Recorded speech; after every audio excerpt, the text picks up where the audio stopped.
I think culturally, we often strip some of the hardest stuff out of the narrative because everybody loves a winner. There's not as many rewards for people who are like, yeah, then I fell flat on my face and I thought I had lost everything.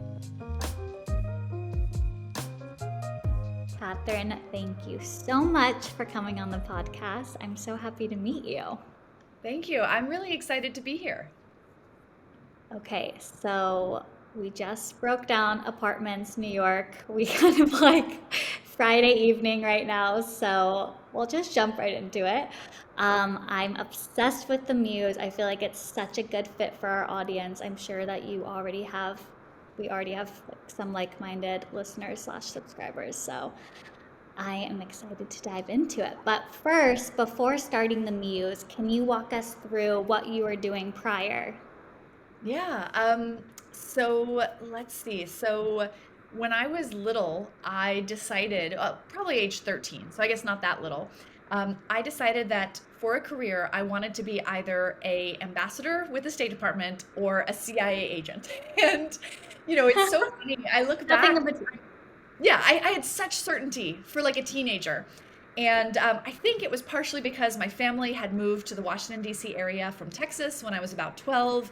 I was obsessed with that television show Alias, if you ever saw it. Jennifer Garner played this, totally badass secret agent. And so, yeah, I just decided like that's going to be my job.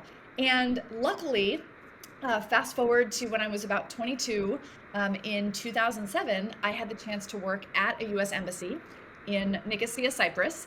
And I realized, like, I don't actually think that my idea in my head of this job is the same as the reality. And it was a very pivotal, experience in my early career because it got me fascinated by, how do people decide what they want to do with their lives? And how do you know if a job is going to be a good fit or not? Do you have to like actually literally go do it, like move to Cyprus and work for the State Department to realize it's not actually the dream you thought it would be? And so anyway, I ended up I had a couple of other jobs. I moved back to New York City and I worked as a management consultant for McKinsey for a couple of years. I had one other international stint where I moved to Kigali, Rwanda, and helped roll out a new vaccine.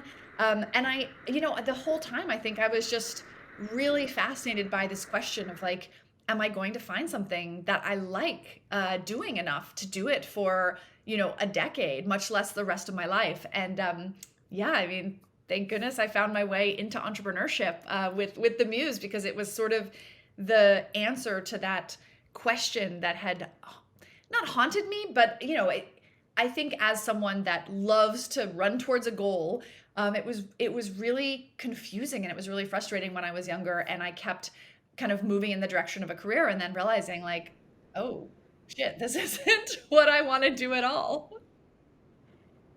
Completely. I feel like it's the most daunting question of anyone's young life of just like, what am I going to do with my life and my job? Yeah, it is, right? Because, the things we learn in school, reading, writing, history, math, they don't necessarily have direct corollaries to jobs in the real world. I think most people learn about careers from television, from their parents, but that's inevitably a really limited slice of what's out there.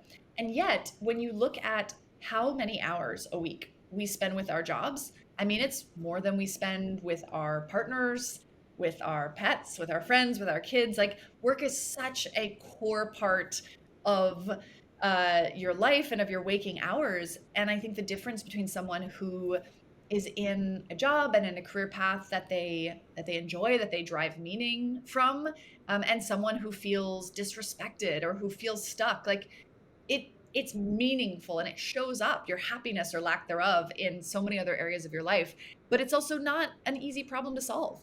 And I think society, we do ourselves a disservice by pretending like, oh, if you just get paid a lot, you'll be happy. Or if you work for a company that's on some prestigious list, best companies to work for, like check the box, you'll be happy. And it turns out like it doesn't actually work like that at all. Completely. And I think it's such a everywhere can be a completely different for the next person. Like the corporate world might be so good for one person, and the other, it's like startup is the only thing that can make them happy. And discovering that is a long process. It really is. And, I think part of it is that we all have no problem knowing that in something as complex and human as dating, different people like different things. Some people might want, the adventurous traveler who sleeps in a tent. Someone else might want, the really kind of bookish intellectual who reads 19th century poetry. And I think we all understand that there are a lot of different people in the world, and that part of finding a good match is knowing yourself, knowing what you want out of life, and then finding someone who has some of those shared values or traits, and obviously who treats you well. And yet, we go into the workplace and career, and instead of applying that same philosophy that employers and organizations and teams have personalities and you need to kind of find the right fit, I think historically people have just been like, oh, you're a marketer? Cool. Here's 7,000 marketing jobs. Just pick one, or pick one that pays the most. But in reality, just like I wouldn't say that marrying for money is typically a great strategy for happiness, a lot of people find that, when they really get smarter about what they care about in their career, and then they take, steps to move towards more of the things that matter or less of the things they don't want, that's actually a much clearer path to career satisfaction. And yet I think a lot of our tools and technologies have actually been steering us in the wrong direction or standing in our way. And, we're kind of getting around why I ended up starting the Muse, but it's such a, it's such a, it's a hard problem to solve, but I also don't think it's as hard as we've made it out to be as a society. We've just built tools that prioritize things like, compensation, or for a job seeker, here, I'm going to give you 10,000 options, versus building tools that are about helping people and organizations find the right fit. Okay, I can't wait. I have so many questions on the like advice career side, but first I want to dive into, so you have this idea, you want to start the Muse. What are some of the steps that you took to begin starting the Muse? Like what type of first level decisions did you make when deciding that this was the company you were going to start? Yeah. I took small steps before I made a big leap. Um, I started thinking about this idea in 2010 because I was in my mid 20s, and I wasn't sure what I wanted to do professionally, but I knew that it didn't feel like there were a lot of great places to go to get insight into different career paths. And so I ended up starting a blog with a couple of my female friends and colleagues who were also working at or ex-McKinsey. And we would go and find interesting women that were a few years older than us, and we would just interview them. What's your career like? What do you enjoy about it? What don't you enjoy? What sort of people might be successful in this career path, versus what sort of people might be frustrated and unhappy in this career path, and why? And we were trying to, get this information and content out to a wider audience that we also ourselves wanted. And so, it started as a side project. We had a WordPress blog that I think we bought a template for like $120. And we were just publishing these interviews and this kind of very simple content. And I started to spread the word. I started to reach out to college and alumni groups. At the time, again, it was mostly women, interested in hearing the stories of other women. And all of a sudden, not all of a sudden, but over the period of a few months, we went from having 4,000 people a month coming to this WordPress blog, then it was 10,000 people a month. And as it started to cross 10,000 and grow, that's when I think I first realized, like, this could be a real business. And frankly, I had a hot minute where I thought, should we just put ads on the site? But at the same point, I had been interviewing and looking at all these different job boards, trying to think about, leaving my current full-time job and what I might want to do next. And it was such a bad experience. And one day it was almost like this light bulb went off, and I said, well, wait a second. What if I actually used the idea of this career advice and content and guidance, and paired it with an inside look into companies. But instead of, monetizing through ads, I actually allowed employers to be part of the site and to really give people kind of a peek behind the curtain into what it's like to work there. And from my perspective, that would actually also benefit employers because, I'm a big believer, just like people say, don't put a photo of yourself on a dating app that doesn't look like you'll just have a bunch of disappointing first dates. I felt like a lot of employers were doing that. They were putting this view of themselves online that was not accurate, and it just meant that people would come into interview and then feel frustrated or feel misled, or frankly, worst case, they would join the company, then realize that it wasn't true, and leave. And so I thought, well, if we can get companies to be more authentic, we can do a great service to job seekers who will have more information to make better career decisions. And then on top of that, the hires that companies are making will be higher quality, more engaged, and ideally better retained. And it turned out that thesis has proven true. So, the very early steps, though, were just quitting my job, designing the very first version of the Muse's website, which was, frankly, another WordPress template. And my co-founder Alex and I, we went looking for like our first companies to feature on the site. And in the meantime, we published a lot of really, great career advice and career resources so that we could bring in an audience of people. It was kind of our way of getting around the chicken and the egg problem. Yes. So the Great Resignation, we all know, like more people have quit their jobs, I think, in the last 6 months than like ever before, as far as ratio of time. So what do you think is leading to that? Like, what are people just waking up and demanding more? Like, from your perspective, what's happening there? Yeah, I think there are a couple different trends kind of all at play. One is that COVID made people realize that life is actually really short, right? We were all sort of faced with the fact that the world as we knew it could be over tomorrow. And I think it lowered people's tolerance for bad jobs or disrespectful bosses. And it made people say, hey, if the world could change tomorrow, maybe I should actually just like live the life that I want to live now. So I think it drove a lot of change in that perspective. I think secondly, every generation changes the rules of the workplace to some extent. And one thing that I think has been fascinating is Gen Z has said no to the idea that if you start a new job, you have to stay for 2 years. And I think this is actually, again, I think it's actually a pretty good thing. When I first started working, I remember very clearly being told that if I left a job in under 18 to 24 months, like that was it. It was a black mark on my resume. I might not get another job. And so there was this sense that like once you commit, you have to stick it out.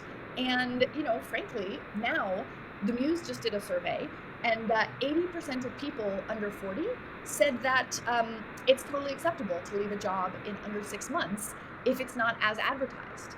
And I think this is forcing companies to be more honest because, again, workers are saying, hey, you told me one thing, I showed up and got another, and I don't need to stay. And so I think that, when norms break down, it allows more and more people to make that choice because some of the people that might have stuck it out previously because they felt like if they didn't, they would be penalized. Now they have more freedom. So I think, those are only 2 examples, but we are seeing a lot of, we're seeing a lot of change in the workforce. And I think it's actually, my vote is it's a really good thing, even though it's hard for a lot of companies, because it's going to force companies to up their game to actually keep people.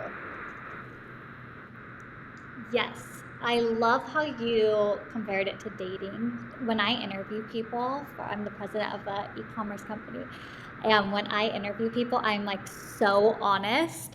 And at some points, I'm like, I promise I'm not trying to convince you not to work here. I'm just making sure you understand like everything that comes with that, And people seem very relieved by that. It's really funny. Yeah. It's such a great, it's a sign of respect, frankly, to say, hey, you are an adult who gets to make your own choices. So I'm just going to tell you, here are things that are great about working here. Here are things that can be challenging. Because, the Yeah. thing is, no company is perfect, no relationship is perfect, but when people feel like they are given some measure of transparency and they are proactively choosing to opt into a situation, they'll put up with the hard stuff because they get that it's part of it. Versus when people feel misled or, like they didn't know what were the challenges of a job before saying yes. I think that's where you're actually much more at risk as a company or as an employer. And I really, really have been encouraging businesses to move in this direction, but it's also hard, right? You have a lot of leaders and a lot of CEOs who are uncomfortable with anyone saying anything that could be construed as negative. And it ends up, I think incentivizing a lot of recruiters and a lot of people to paint an overly rosy picture of things. Completely. So, seeing all of the questions I'm sure that come in and like choosing what you are focusing on from the advice side, what is something that you just really wish more young people knew when choosing their career? This might sound simple, but I wish more people listened to what they truly want versus gravitating towards industries, companies, or roles that they think will make them look prestigious in other people's eyes. I think it's very easy when you're uncertain of the direction you want to go in to just default to, well, my parents said this is a good job, or, so and so media outlet published a list of great companies to work for, and I guess I'll just go somewhere on it. I think that when people are more honest with themselves about what truly matters, they end up having more satisfying careers. And by the way, that can be as simple as something you said earlier that I think is so true. Some people want a fast paced environment where they have to figure things out for themselves, like go, go, go. And other people want stability, consistency, predictability. Not every company is going to train you on how to do things. Some are going to throw you in the deep end. Some people want the training. Some people want to be thrown in the deep end. I think that we've gotten so obsessed with this idea that, a company can be like a 1-star company or a 5-star company without actually asking, what do I want? And what's the work environment that's going to suit my preferences and my personality? And so I think the more that people can look at their career as something that they should personalize and architect to their own needs and values and desires, I think the more likely they are to be excellent at what they do and to be fulfilled by it. Yes, makes complete sense, but absolutely not how we are trained, I think, as society. So, Definitely on not. the company side, what is something that you think is one going to start being way more important for companies to adapt and start like changing their company culture to meet this new demand? And two, just something that you're seeing as a trend of like a lot of employees want work from home or they want company retreats. Is there anything like that that companies should start thinking about when thinking of company culture? Yeah. We're definitely seeing a strong convergence on a desire for hybrid workplaces. And for some people, that means I want to be remote 90% of the time, but come together with my colleagues once a year. And for other people, which is almost more classically remote, but I do think a lot of people want that, that in-person interaction at times. We're also seeing a lot of individuals ask for monthly get-togethers, or, you know, I've even heard of companies that are doing kind of different things at different times of the year. So perhaps in the dead of winter and the heat of summer, they're more remote, but in the spring and the fall, they bring people together a bit more frequently. So, it's really fascinating how quickly all of the norms around working in person, working remotely, working hybrid are changing. And interestingly, what we see is, about 40 to 50% of people are prioritizing this kind of hybrid approach. And then there's a huge chunk, I think it's like 35%, that prefers remote, and then the balance wants to be mostly in person. But even for people that want hybrid or remote, there is still this desire to have at least some interactions and some kind of context outside of work. So that's been a really interesting vertical. We're also seeing, as the war for talent has been very fierce, we're seeing companies offer like new and different benefits. There's a lot of job seeker interest in those. Like companies are offering fertility benefits. They are talking about, giving people stipends for travel or learning or professional growth. We're also seeing a lot of people, especially young people, that want to work for businesses that take positions on issues that they believe in. So, in the aftermath of the leaked Supreme Court opinion on Roe v. Wade, we had a lot of job seekers coming and saying, hey, what are companies doing about this? And, could I use that as a search vector? I want to work for a company that takes a stand. We had a lot of employers coming to us and saying, hey, how can we support our employees who live in states that may be more affected? And so, already on the Muse, we have the ability for people to search for jobs, buy fertility benefits, buy paternity or maternity leave, tuition reimbursement. You can search for a job at a veteran founded company or a female founded or led company or a bunch of other things. But we're getting a lot of interest for, can you get companies policies on specific issues? Can you get companies like specific work remote versus from the office versus hybrid schedules? And I think all of that is coming into play. And again, it's not so much that everyone's coalescing around wanting one thing, but more that people are getting clearer about what matters to them. And then they're going and saying, well, I don't want to work for a company that doesn't meet these needs. And that is just, I mean, it's upending the workplace as we know it. But again, I'm a fan of people getting more of what they want and need. And I think in so many other areas of life, we've already personalized things, right?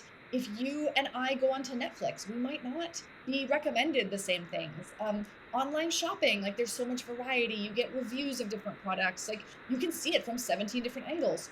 Why do we pretend that people should make one of the most consequential decisions of their lives using these like very transactional tools that in many cases were built, 15 years ago, really kind of trying to just like make the match as cheaply as possible versus make it right. Yeah, it feels like people waking up to their worth too, which I love it. I think it's amazing and it is so much more detailed. It used to just be like find a job that you got your major in and it makes enough money and you're good. Like suffer through it until you're 50 and you retire. I love that, by the way, waking up to your worth. It's so true because, you know, so many people are saying, wait, my time, my hours, my energy, myself has value. And again, I think we're seeing this gravitation towards employers and organizations that treat their people with respect. And, companies that may have gotten away in the past with treating people like a number or a commodity or a resource, I think are going to really, really struggle in this new era of work. Yes, completely agree. So you are constantly on TV segments. I see you posting like Today Show, CNN, which is amazing. I thought this would just be like a valuable thing to touch on quickly. I feel like that's a lot of people's biggest fear, right? Is like speaking in front of other people. For that, being on camera is like a whole nother thing. What types of tips have you or do you have for like cultivating that confidence to be able to speak on camera, to speak in front of people that you've just gotten better at in your career? Yeah. So I have a lot of different things that have helped me and that other people have found helpful. And there it's a real grab bag of tips. So I'll give you a few different ones. Good. One is that at the end of the day, like public speaking is not death, right? I have bombed a talk. I have forgotten what I wanted to say. Most of the times, you are paying more attention to yourself than anyone else's. And I think, it can be helpful to recognize that yes, this can feel terrifying, but the consequences most of the time are actually pretty light, especially in many contexts, both, frankly, panels where other panelists want you to succeed, the moderator wants you to succeed, the audience wants to be entertained. So most of the time, you can put yourself in context, especially when you're getting more comfortable, that limit the downside. Even on national television, I mean, I have been asked questions that I had no idea how to answer. It turns out that if you smile, if you kind of start talking about something that is related to the question, Yeah. the worst case scenario has happened to me and you don't die, right? So I think that's one thing that's just really helpful to keep in mind. Secondly, I actually think improv, I'm not the first person, of course, to suggest this, but forcing yourself to try improv comedy is a great way to practice. Again, similarly, weird stuff happens on stage in improv, but nobody dies. It's kind of embarrassing, but also like whatever, right? Every human has been embarrassed. And so I think practicing and putting yourself in those lower stakes situations can help prep you and can also help you sort of develop that internal almost muscle memory for what happens when something's unexpected and just lets you roll with it. And then finally, and this is probably my most practical tip, but the first time I ever went on television, I was so scared, and someone gave me a piece of advice that really stuck with me.